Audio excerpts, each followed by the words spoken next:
Salut Jérôme, comment ça va? Salut Jean-Philippe, super. Dis-moi, mais t'as pas écrit un livre, toi? Si, en 2019 puis 2021. Ah, t'as écrit plusieurs livres. En fait, c'était le même, mais qui a été réédité, donc un peu modifié. Ah, et tu penses que t'aurais pu l'écrire avec de l'IA ou te faire aider par l'IA? J'aurais été tellement plus vite. Mais il faudra que je demande à mon éditeur, surtout. Ah ben justement, tu vois, aujourd'hui, on va parler IA et édition. Allez, on se lance? Allez, parlons IA et édition, on se lance. Let's go. Parlez-moi d'IA. Mesdames et messieurs, bonjour. Je suis un super ordinateur Carl, cerveau analytique de recherche et de liaison. C'est une machine qui ressent les choses. On nous raconte n'importe quoi sur l'IA. Alors, qu'est-ce que tu en dis, Kit? Moi, je n'en dis rien du tout. Que la créativité, elle reste du côté de l'humain. Bonjour à toutes et à tous, je suis Jean-Philippe Clément, bienvenue sur Parlez-moi d'IA. Nous allons nous donner 30 minutes pour nous interroger sur le phénomène intelligence artificielle. Qu'est-ce que l'IA peut bien nous apporter, ou rien, ou pas? Quelles sont les questions sociales, culturelles, éthiques et pourquoi pas politiques que l'IA soulève? Cette semaine, on revient sur un domaine d'activité qui exacerbe les passions quand on le rapproche de la flamme de l'intelligence artificielle, l'édition. Presque 2 ans après l'explosion de ChatGPT, quelles sont les relations je t'aime moi non plus que entretiennent l'édition et l'IA? Cause commune 93.1 FM. Vous êtes bien sur Cause Commune, la radio des possibles, la voix des possibles. Merci à notre directeur d'antenne Olivier Gréco de nous permettre cet espace de liberté et d'échange. Cause Commune que vous pouvez bien sûr retrouver sur cause-commune au singulier.fm et toutes ces apps mobiles Android et iPhone, sur la bande FM 93.1 et le DAB+, et en podcast sur votre plateforme préférée. Si cette émission vous plaît, merci de vous abonner, et surtout de prendre 5 secondes pour nous mettre peut-être 5 étoiles sur Apple Podcast, un petit pouce bleu sur YouTube. C'est notre seule récompense et ça nous fait connaître car ça manipule les algorithmes. Et c'est cool de manipuler les algorithmes. Vous écoutez Parlez-moi d'IA. Aujourd'hui, nous continuons notre tour d'horizon des domaines d'activité qui vont certainement être impactés par l'usage des algorithmes et de l'IA au sens large, avec le domaine de l'édition. Nous avons déjà reçu ici en mars 2023 Stéphanie Lecam, universitaire et directrice de la Ligue des auteurs pro. Bon, Parlez-moi d'IA numéro 23, si vous ne l'avez pas encore écouté. On avait abordé des questions à ce moment-là du copyright et de l'autorat avant la finalisation de l'IA Act. Depuis, l'IA Act, la législation européenne, a été votée. De nombreux faits marquants sont venus ponctuer l'histoire récente que l'édition entretient avec l'IA. Cela a formé des camps vis-à-vis de l'IA. Plusieurs tribunes et pétitions ont vu le jour pour appeler à la vigilance et parfois au moratoire. Mais certains, dans la sphère de l'édition, cherchent quand même à comprendre la vague, à tester la vague, peut-être à essayer de la surfer. C'est vrai que l'IA générative bouleverse tout et pourrait provoquer des changements de paradigme irréversibles dans ce domaine. Ces acteurs de l'édition ont-ils raison d'essayer ? Se mettent-ils en danger et avec eux la créativité et l'exception de l'édition française? Ces questions méritent d'être posées. Et avec nous aujourd'hui pour y répondre, une spécialiste, toujours en veille sur ces sujets, une journaliste et enquêtrice qui travaille pour Livre Hebdo, pour Télérama, pour plein d'autres titres de presse. Bonjour Pauline Gabinari. Bonjour. Bienvenue dans le studio et sur le plateau de Cause Commune. Pauline, parlez-moi d'IA. Vous suivez le phénomène IA de près, depuis qu'il a explosé. Quelles ont été les premières réactions finalement du monde de l'édition, si on remonte un peu en novembre 2022, au moment justement de l'arrivée grand public du modèle ChatGPT? Alors les premières réactions, elles ont été vraiment freiner des cas de fer, c'est-à-dire qu'on a eu énormément de tribunes, que ce soit du côté des auteurs, des traducteurs, vous avez reçu Stéphanie Lecam de la Ligue des auteurs professionnels. Oui. Pareil, beaucoup d'interventions dans les facultés, etc. Pour dire attention, quoi. Pour dire attention, et aussi, en fait, au-delà de dire attention, et c'est la principale problématique de l'intelligence artificielle générative, c'est de dire on utilise aujourd'hui des œuvres qui sont pillées. Comment ça peut être possible, comment ça peut être normal, comment ça peut être autorisé. Et au fur et à mesure, finalement, 1 an après, les gens sont toujours en désaccord avec ça, mais force est de constater, elles s'ouvrent un peu et puis n'ont pas le choix.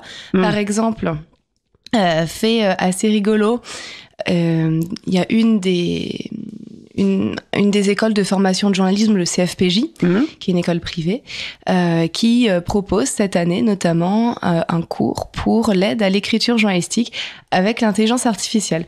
Donc je l'ai appris hier. C'est des choses qui sont complètement donc même les formations s'adaptent, quoi. Exactement. De pas laisser le phénomène se passer sans eux. D'accord.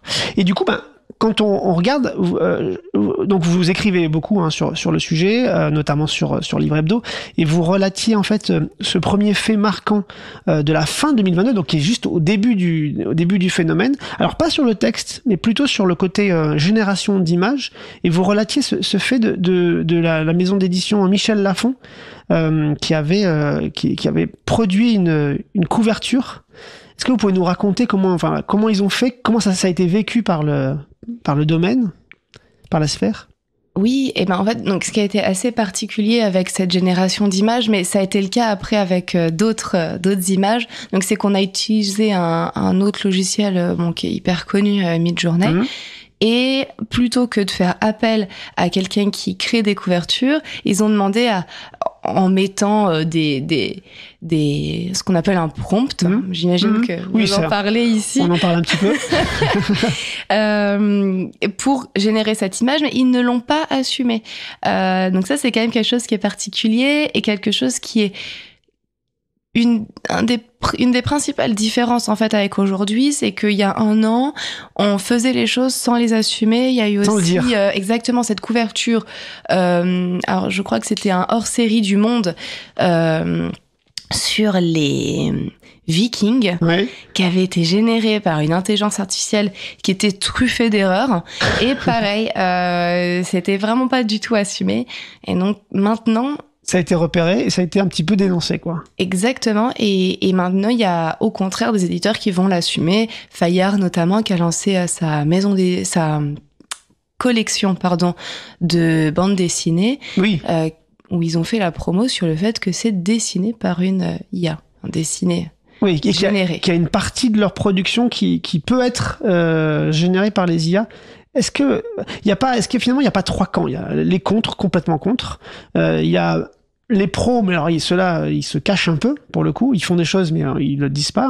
Et puis, il y a une espèce d'entre-deux. Et du coup, ce que vous dites là, c'est-à-dire que Fayard, finalement, finit par s'y mettre dans une collection BD, en disant, moi, la collection BD, moite-moite, quoi. Je vais pas m'en priver.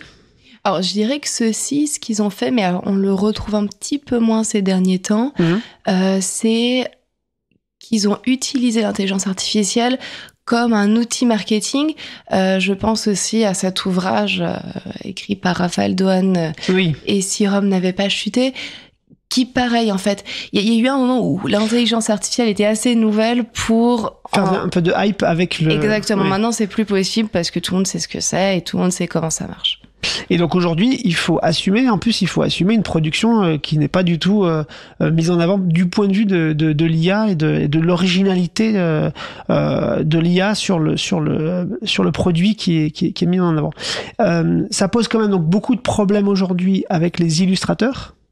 Comment vous savez vous avez rencontré des illustrateurs, ce domaine-là, comment c'est vécu, comment ils voient les choses? Est-ce qu'il y a des mouvements en particulier? C'est vécu exactement de la même manière que pour les traducteurs, c'est-à-dire que c'est très mal vécu. Déjà, d'un point de vue valeur, on perd beaucoup de valeur de soi-même quand un robot peut faire notre travail, même s'il le fait souvent beaucoup moins bien. Et aussi, c'est mal vécu d'un point de vue financier. Sans dire de bêtises, c'est quand même vraiment beaucoup moins cher d'utiliser une IA pour générer une image, pour générer une traduction. Et aujourd'hui, il y a beaucoup d'illustrateurs et de traducteurs qui se retrouvent, notamment ceux qui vont débuter, en fait, donc dans ces métiers qui sont assez précaires depuis un petit bout de temps. On se retrouve, en fait, quand on est traducteur, qu'on arrive sur le marché ou illustrateur, à vouloir tout simplement faire ce qu'on appelle des illustrations ou des traductions, pour avoir un petit peu d'argent. Ouais. Donc ça va être traduire ou illustrer un livre de yoga par exemple, rien d'incroyable. Et en fait toutes ces petites choses qui nous permettaient d'avoir un peu d'argent et petit à petit de monter en puissance pour aller de se faire connaître. Exactement. Oui, bien sûr. Pour aller vers des projets plus ambitieux. Ça, c'est plus possible aujourd'hui. Donc, on se retrouve à avoir soit des traducteurs illustrateurs qui sont rentiers et qui n'ont pas besoin de vivre de leur production, soit des gens qui vivent bien en deçà du seuil de pauvreté. Et qui en plus prennent enfin, il y a un risque qu'on les voit pas émerger puisque du coup ils feront pas ces petites premières tâches ou ces premières petites missions. Exactement. Parce qu'elles sont trustées du coup maintenant par l'IA. Oui, c'est quand même problématique. C'est vrai que pour le coup, on risque d'avoir une génération sacrifiée par rapport aux illustrateurs qui en plus n'auront pas cette capacité comme les traducteurs à pouvoir éventuellement avoir un travail de superviseur. Il n'y a pas de supervision de la production graphique. Finalement, la personne qui génère l'image, elle est contente d'elle ou pas. Mais il y a pas vraiment de retouche généralement sur ces types de couvertures, quoi. Tout à fait, même si pour le traducteur c'est quand même un métier complètement différent. Je crois que c'est je pense, je suis pas sûre de ça le mot technique, mais post-traduction on va dire. Parce qu'en fait ça n'a rien à voir. C'est très très dur d'avoir un texte qui est déjà traduit et de devoir avoir un retour critique dessus. C'est un travail qui est très particulier, qui est très différent du travail de traduction créatif. Oui, et puis encore une fois, ça vient pas de nous immédiatement, donc on est vraiment en train de relire quelque chose de quelqu'un d'autre. Exactement, ouais. C'est exactement ça, oui. Donc sur le texte, justement, vous l'avez un peu évoqué, il y a cette anecdote sur la création alors c'est marrant parce que donc le groupe s'appelle Humansis. C'est un groupe d'édition. Ils ont créé une sorte de société spécialisée à l'intérieur du groupe qui s'appelle Vestigia. Et qui justement vous l'avez évoqué, a produit un texte assumé, en tout cas coécrit, assumé en coécriture, du coup qui s'appelait Si Rome n'avait pas chuté. Et du coup, vous pouvez nous raconter cette histoire, comment c'est arrivé dans les rédactions, comment ça a été vendu aux rédactions, et puis qu'est-ce que ça a donné finalement ce livre? D'un point de vue marketing, c'était très très fort parce que donc Humansis, là c'était aussi donc le groupe, enfin la maison d'édition Passé Composé qui est dans ce groupe-là, puisque finalement toutes les maisons sont dans un énorme groupe aujourd'hui. Et la chose qui était folle, c'est que c'était la première fois qu'une maison dont on dit qui est sur la place publique. Oui, pignon sur rue. Hein. Exactement, pignon sur rue, qui assume ça et qui en fait un outil de communication. Donc, il y a eu c'était super malin, en fait, parce que les rédactions, moi, je me rappelle, donc, c'est Télérama qui m'avait appelé en me disant, il faut absolument faire quelque chose, c'est incroyable, il faut le questionner là-dessus. Mais en réalité, l'ouvrage était ni incroyable, les images aussi générées par Midjourney, parce qu'il y avait de l'écriture et de l'image, étaient quand même, ma foi, bien médiocres. Et l'auteur était fort sympathique.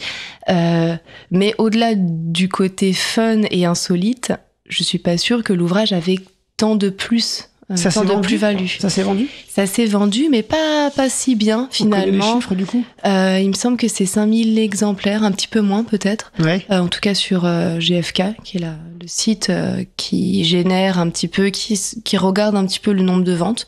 Donc au final, ça, à part le coût marketing, il y a pas eu un effet tout d'un coup. C'était pas le best-seller du siècle. C'est pas le best-seller du siècle. Après, ça reste des très bonnes ventes parce que même si on nous parle à chaque fois des best-sellers vendus à 100 000, 200 000 exemplaires, en réalité, un livre n'atteint très rarement les 1000 exemplaires vendus. Donc ça reste un bon coup, surtout pour un livre d'histoire, parce que c'est des livres qui n'ont pas trop la cote.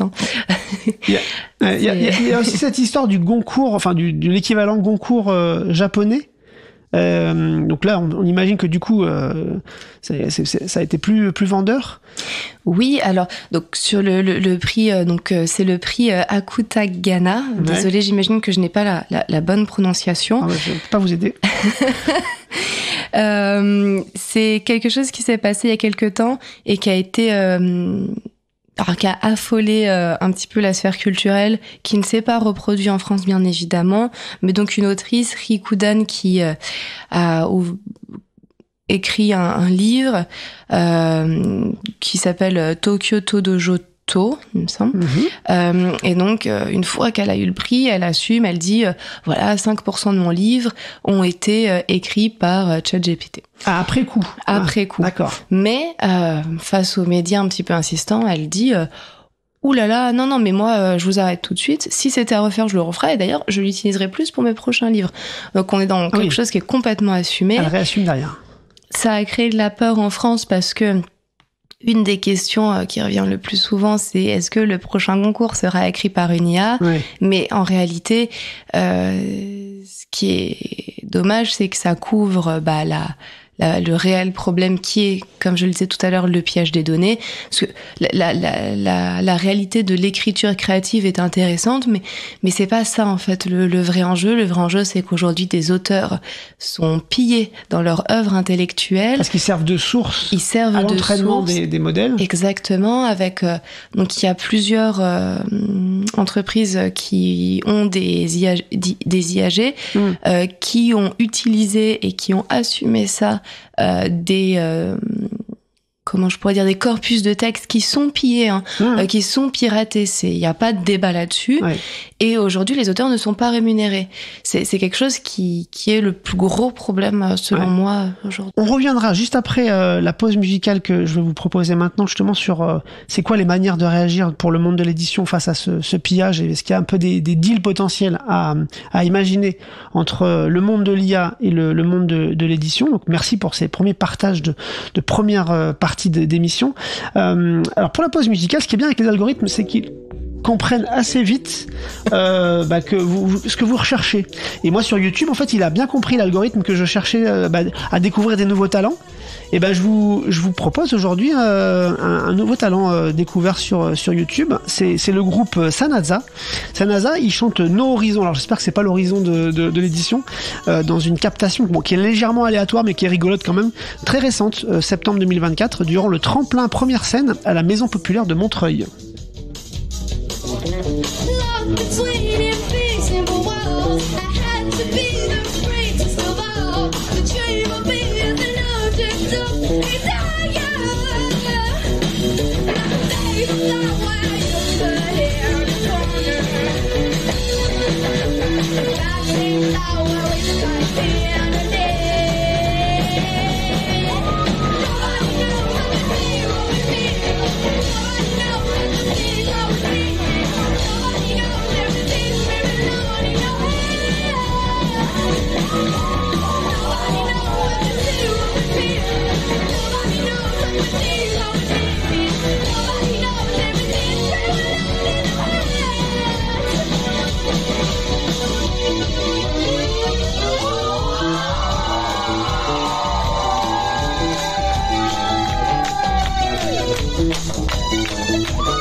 Merci le groupe Sansa. Bon, on va pas écouter parce que c'est un long morceau. Je vous invite à aller voir sur YouTube, à écouter le groupe Sansa. C'est un jeune groupe, mais il a plein de super morceaux. On évoquait à l'instant donc les différents exemples de rencontres entre l'IA et l'édition. On voit que tout le monde n'est pas complètement pro IA dans le monde de l'édition. Pourtant, un grand groupe, donc le groupe Humansis, à chaque fois j'ai peur de bien le dire, a assumé par la voix de son directeur, et vous l'avez interviewé, le fait de se tester.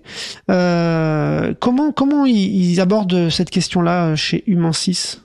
Chez Humansis, en fait, donc il l'aborde exactement de la même manière que les groupes de presse l'ont fait avant eux, donc dont on parlait, Axel Springer, le groupe Le Monde en France, qui vont plutôt que de se dire, et c'est vraiment typiquement la nouvelle manière de penser. Je pense que c'est vraiment le plus gros virage qu'on a pris là en un an. C'est que plutôt que d'aller contre l'intelligence artificielle, contre des énormes groupes qui, de toute manière, même si on fait des procès, New York Times est en procès contre OpenAI, donc même si on fait ça, de toute façon, on ne peut pas aller contre des choses comme ça. La digue a des fissures, quoi. Exactement. Et donc ces groupes de presse ont décidé, et donc après j'en reviendrai à Human6, de plutôt que de se faire avoir, de faire des deals pour vendre les données et créer un échange vertueux. On verra s'il est vraiment vertueux jusqu'à la rémunération des journalistes. Oui, c'est accepté qu'en fait les boîtes d'IA utilisent en source de données d'entraînement les données. On leur fournit ces données-là, donc on accepte, mais on se fait rémunérer contre cette donnée. Exactement, exactement, c'est ça. Et donc le groupe Human6, qui est un des pionniers, je pense, dans la façon de essayer d'interagir avec l'IA. Ils ont fait des grands groupes où ils ont interviewé plein de monde d'acteurs de l'édition. Ils ont vraiment ils ont fait une étude aussi interne pour bien comprendre. Exactement. Ils ont vraiment réfléchi là-dessus et ils sont donc c'est un groupe d'édition et ils sont actionnaires comme d'autres personnes du monde de l'édition de la plateforme qui s'appelle Kern, qui est une plateforme universitaire et donc Guillaume Montegudet m'expliquait justement que lui, il imaginait quelque chose un petit peu sous le modèle de la presse, donc un modèle qui s'appellerait Freemium et qui permettrait de d'accepter que les données soient utilisées comme source déjà. Oui, et dans un autre... il imaginait même aller plus loin, c'est-à-dire que je fais une requête sur ChatGPT, on me fait un petit résumé, et puis on me dit, si tu veux aller plus loin, va sur Kern, parce que le document est là. Donc il imaginait que ça créerait une sorte de passerelle vers la plateforme, et de ne pas être obsolète dans un monde où effectivement les étudiants ne vont plus trop quand même aux bibliothèques et la plupart des documents, par exemple, je sais pas, j'imagine, je me souviens à la bibliothèque interuniversitaire de la Sorbonne, la plupart des documents qu'on nous propose ou même dans la bibliothèque sont des documents numériques. Donc ça, c'est important quand même Alors, un deal en entrée, je vous donne mes données et vous me payez déjà pour ça. Et un deal en sortie, si vous, dans tous les résultats, si j'apparais, vous mettez aussi un lien vers chez moi. Donc exactement. Ça reste porte d'entrée, quoi. Une proposition, c'est quelque chose. C'est pas encore dealé, ça. C'est pas du tout dealé, puisque Kern a plusieurs actionnaires et Human6 donc est dans une phase de rachat lui-même. Enfin voilà. Et il y a tout un micmac interne qui est en train de se faire. Mais en tout cas, il y a cette volonté d'en parler, de le dire publiquement, et puis un peu de voir autour de la table si tout le monde est d'accord. C'est une interview qui est récente, donc il n'y a pas vraiment de réaction du monde de l'édition à cette proposition, ou il y a déjà des réactions? Non, il n'y a pas de réaction dans le sens où, voilà, comme je disais, du côté du Human6, il y a d'autres choses qui nécessitent beaucoup plus de réaction, qui sont le rachat. Bon, puis après, donc du coup, donc là, on voit bien les plaques tectoniques qui sont en train de bouger et les changements de paradigme potentiels. Et puis après, il y a la déferlante globalement de la générative IA qui permet finalement à tout un chacun. On en parlait en introduction avec Jérôme, potentiellement. Alors Jérôme, il a vraiment écrit son bouquin, je tiens à le dire.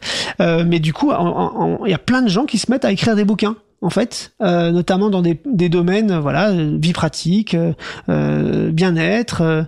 Et donc là, qu'est-ce qu'ils utilisent comme outil finalement pour publier, pour se rendre visible dans ce domaine-là? Comment on devient auteur? Alors, il y a plein de manières de devenir auteur, ça dépend ce qu'on dit être auteur. Avec l'IA, bien sûr. Oui, voilà. Il y a effectivement beaucoup d'ouvrages qui sont publiés sur KDP, qui est la plateforme d'auto-édition d'Amazon. Kindle Direct Publishing. Exactement. Ouais. J'évitais parce que je pense que mon accent est beaucoup moins bien que le vôtre. Je suis pas sûr, mais bon. Mais alors, ce qui est hyper rigolo, c'est qu'Amazon s'est lui-même fait avoir quand même sur cette espèce de vague à laquelle je pense ils ne s'attendaient pas, alors que quand même ils sont ultra forts pour prédire les choses. C'est un peu numérique, ouais. Mais ils s'attendaient pas à avoir une vague de personnes. Alors est-ce qu'on peut même imaginer que c'est des personnes, puisque Cette année, ils ont quand même fait un communiqué en demandant... Alors, je ne suis pas sûre que ça a été mis en place, mais ils l'ont quand même dit. Oui. Réduire à 3 le nombre de livres écrits par un même auteur, je crois par jour. Publié par jour, d'accord. Voilà, c'est ça. Donc, j'ai du mal à imaginer un auteur écrire de façon correcte 3 livres par jour, tous les jours, pendant 1 an. Ça me paraît énorme. Avec l'obligation aussi, soi-disant, de l'écrire d'ailleurs, enfin de signifier si c'est avec une IA ou pas. Oui. Dernièrement, il y a eu une mini-enquête, je crois, sur Radio France, où ils sont allés récupérer des soi-disant ouvrages écrits par des auteurs et qui n'étaient pas signifiés que ça a été écrit par une IA, alors que ça allait bien de toute évidence. Ça se voit. Voilà. Ça se lit. Avec le fameux exemple de Alan Trevor, l'homme aux 1400 livres. Exactement. Sur la plateforme. Et je crois qu'il a été finalement enlevé de intercepté de KDP parce que c'était vraiment très très mauvais. Et puis vous me disiez que sur les salons vous rencontriez aussi les lecteurs et qu'ils avaient aussi une appréhension particulière de ces écrits via IA. Ouais, Qu'est-ce que vous avez entendu il y a un véritable doute en fait qui s'est inséré en 1 an chez le lecteur et de façon générale chez les lecteurs, pas forcément que de livres, mais aussi de copies de bac, examens, tout ça. C'est-à-dire qu'on ne sait, il y a vraiment un doute où les gens se disent, mais est-ce que c'est vraiment un humain qui a écrit ? Comment puis-je savoir que c'est un humain qui a écrit ? Et ce doute, il est vraiment curieux parce qu'en fait, on remet en doute notre propre capacité à être capable de distinguer l'humain de la machine. Donc même d'un point de vue... Et on a peur d'apprécier finalement aussi exactement. Quelque chose qui aurait été généré par IA. De ne pas se rendre compte, de l'apprécier, éventuellement d'en faire la promotion, et tout d'un coup de se rendre compte qu'on s'est fait avoir. On en reparlera ici à ce micro, mais dans différents domaines et pas que l'édition. Les différents baromètres de confiance, notamment quand on pose la question de l'IA, commencent à montrer qu'il y a vraiment une chute très très importante. Et c'est peut-être un vrai enjeu, ça, la confiance autour de ce qui se produit avec l'IA. C'est super. Bon, en fait, je peux vous poser une question, Pauline ? Oui. Vous écrivez pour Télérama, Pauline, à un moment donné... Si ça vous fait gagner du temps, si vous, c'est trop long, ChatGPT, raccourcis-moi ça, et que après vous repassez dessus et que parce que vous avez votre style, votre plume, à un moment donné. C'est toujours vous, quoi. Ouais. Non. Moi, en fait, de toute façon, mais ça, c'est un avis qui est très personnel, mais personnellement, ça ne me dérange pas. Je l'utilise pas personnellement parce que je trouve que c'est très limité et d'un point de vue même politique, je trouve ça un peu particulier de demander à une entreprise, capitaliste, etc., d'écrire à ma place un papier qui critique certains systèmes. Ouais. Mais par contre, je trouve qu'il n'y a aucun problème de l'utiliser à partir du moment où la régulation, l'IA Act sera mis en place et que les gens qui ont été pillés soient rémunérés. En fait, c'est ça qui me pose problème. C'est d'utiliser gratuitement. C'est comme si on allait, je sais pas, voler des sacs et que ça posait aucun problème qu'on les vende dans la rue. Bah si, en fait, ces gens-là sont arrêtés et souvent ils vont en prison, malheureusement. Donc c'est ça, parce que c'est comme, je sais pas, on me dit souvent, mais du coup, le correcteur orthographique, c'est comme l'IA, etc. C'est un moyen numérique pour aider à l'écriture, sauf que là, le correcteur orthographique, enfin en tout cas celui qui ne comprend pas d'IA, d'IAG, en fait lui il rémunère les gens. Donc ça c'est ok, je pense. Et c'est marrant parce que vous prenez cet exemple du sac. Je crois pas que tu aies évoqué une seule fois là en saison 1 le terme contrefaçon. Peut-être avec Stéphanie Lecam justement quand on parle d'autorat ou de mais c'est vrai que oui, c'est pas un mot qui vient facilement quand on parle de ça, mais c'est effectivement le parallèle il est assez vrai. Ouais. Mais écoutez, on va se quitter sur cette note qui est pas très positive, mais bon, on va vous remercier beaucoup pour votre participation et tout ce partage sur le monde de l'édition. On vous retrouve en fait, Pauline, dans les colonnes numériques et pas que d'ailleurs, de Livre Hebdo et de Télérama. Merci beaucoup pour ce partage. Merci à vous. Et puis n'oubliez pas de liker cet épisode, parce qu'en fait ça manipule les algorithmes, et c'est cool de manipuler les algorithmes. Prenez quelques secondes pour nous mettre des étoiles et des pouces, vraiment ça nous aide beaucoup. Et restez sur 93.1 FM, sur Cause Commune, aiguisez votre curiosité avec nos autres programmes. Écoutez par exemple Les Rayons Libres de Monsieur Sorel, ou allez lire son livre Vélotaf, on l'a pas cité. Voilà. À bientôt.